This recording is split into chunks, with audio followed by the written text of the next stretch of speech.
And then the second picture that I want us to look at of what Jesus has done for us is this. It's at the end of that verse. It goes on. It says, he's qualified you to share in the inheritance. But then he says this, and this is a very important idea here. He has rescued us from the dominion of darkness. Now let me ask you, who needs to be rescued? People that are in trouble. This is like pulling a kid out of a swimming pool when you're a lifeguard.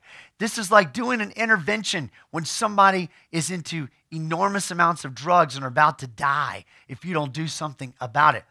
This is like firemen pulling someone out of a burning building. This is rescuing us. And that's what Jesus did. Now, this is an amazing little story.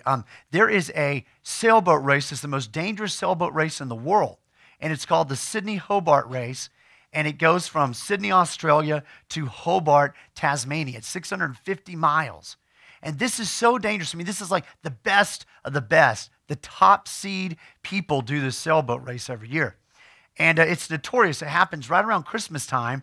And in this race, a lot of times, these huge storms will come up and waves, just immense waves will come up, and you have to deal with this. And it's been canceled or postponed, or horrible things have happened in the race numerous times. And that's what makes it the most dangerous race, because these winds and waves are especially big and huge in the Bay Straits between Australia and Tasmania.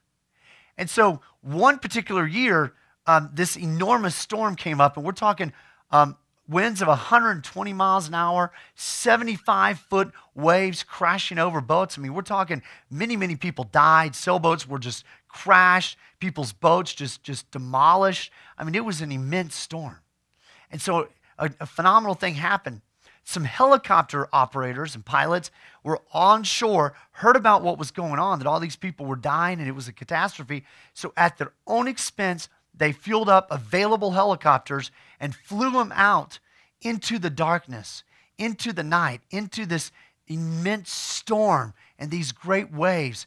And at 2 a.m. in the morning, they had a searchlight, and they would pluck people out of the water one by one by one. And there was this amazing footage that you can see of these people who now are reunited, these pilots that plucked people out and these sailors that got rescued.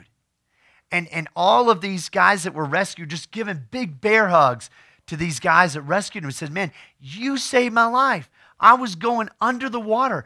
I was going into the darkness. I was absolutely going to drown and my life was going to be over, but you saved me.